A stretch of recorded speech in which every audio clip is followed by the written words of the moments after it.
we are. I'm back working on the TR3 again. Right now I'm working on the spare tire cover. As you can see, it's the only shiny piece on the car. I am going tomorrow to pick up the rear apron. I'm getting one off of a donor car from a gentleman in Charlotte. So hopefully it'll fit that one too. But yeah, so what I did was I made a buck. Seen some really neat ways. I think Hot Rod Hippie had a really cool way of making. I went a little bit bigger than any of the ones I've seen done, but I made a buck, put it over the buck, and obviously I tapped it down. I pre-cut it, most of it. It moved a little bit. This isn't something I do every day, so it's kind of a learning experience for me. Here's the old one over here. I actually had to make the buck twice. But here's the old one that's rusted up really bad on the corners. I'm supposed to also maybe get a fender tomorrow, an extra fender. The one I've got is worked up really bad. Rotted out. I don't really have a reference point at the bottom other than going to the other side and trying to transpose it. That's just more work I want to do at this point. So what I did was I took this original piece, flattened it out, and I made the buck where the buck would go down inside of it, like that.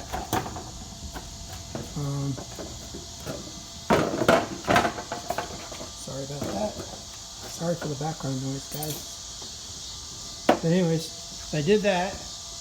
Got that. It took me probably 2 hours to get that thing sanded because I kind of sneaked up on it, so I didn't go over the line. I wanted it to be perfect. I guess that ship sailed, right? Then I went ahead, once I sandwiched the metal, I went ahead and put the other buck, and I used self-tapping screws over the top of it. They're pretty good. Obviously, there's a little bit of fine shrinking. I got an Eastwood shrinker, and we obviously, once you get that radius, you're not going to get it back in there. There's no way. I mean, I tried. So I'm going to have to make a shrinking fork here this evening, or first thing tomorrow when I get back. But it looks okay. I've probably got another, as you can tell on this piece here where the license plate goes. Plus it's for rigidity. I'm going to have to make a pocket. So what I'm going to do tomorrow afternoon when I get back, and I can do a video of it if anybody wants, but I'm going to create a pocket in the negative on the other side. Then I'm going to cut a through hole on this one, on this piece here. Then I'm going to take an air chisel, go to the lathe, and I'm going to make a small radius on the end of the air chisel. I'm going to cut it off, weld a little ball on it.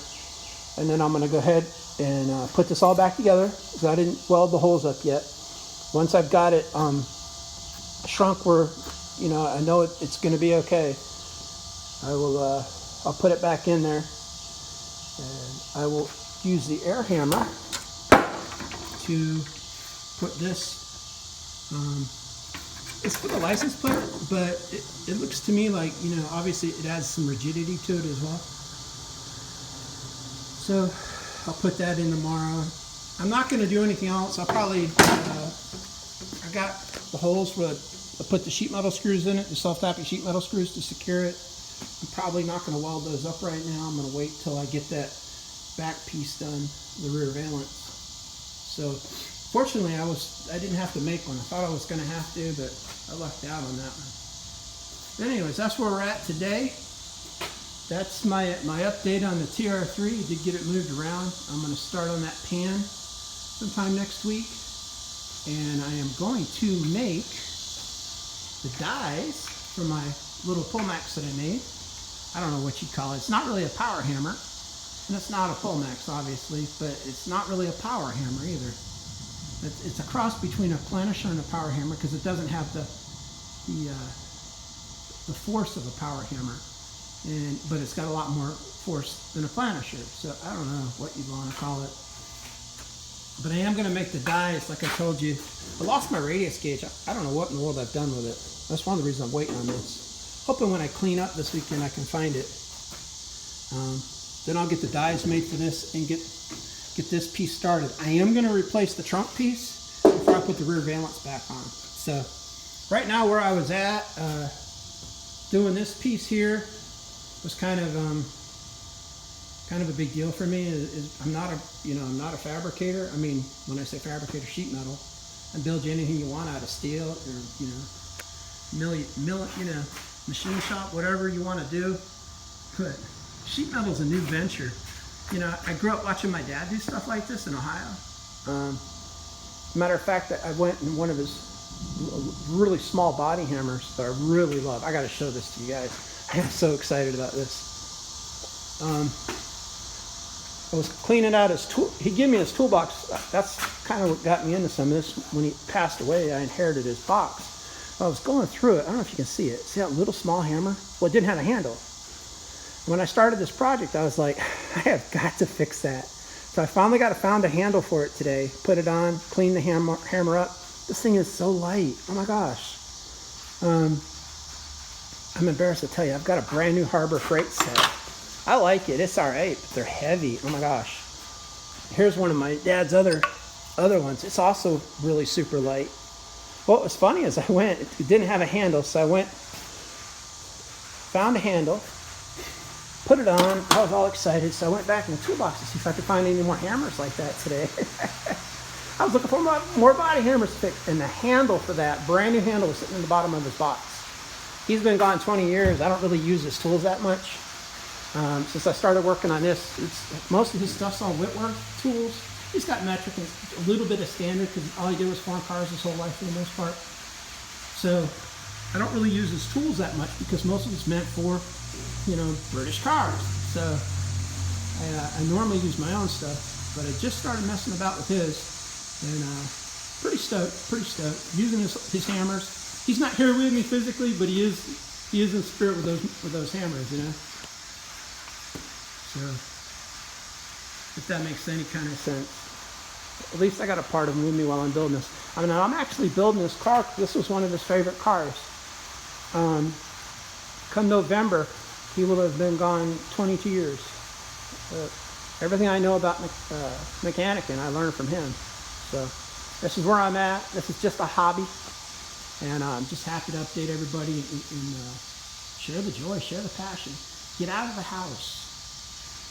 Get out of the house. Stop watching these videos. I love it when you watch my videos, but go out, do something, build something, create.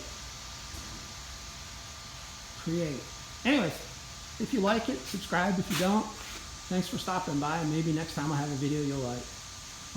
But I am going to modify the buck tomorrow for doing that little indentation in that bumper, or rear tire cover. But anyways, yeah, I've got this. I still got a little bit. Sorry about this. I got to stop. Got it kind of pushed in there. I got to tuck the corners so it's kind of stuck right now. Gravity, just kind of stuck up in there. I'm going to pull it out and show you. I got to do the spare tire cover. I mean where the spare tire sets. Sorry, the pan. But that's next. I'm happy. We're making headway.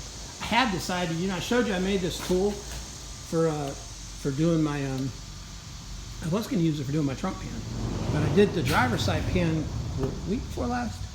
This worked out great. They don't look perfect, and that's not going to work for me. So I'm gonna make the dies for my pull mat, well, my mini mat, whatever you want to call it, my machine over there. Somebody comes up with a name with it for it. I appreciate it. You can hear the thunderstorms kicking up outside, dropping the walnuts on the shop. Anyways, thanks for watching, guys. Hope I didn't bore you too much.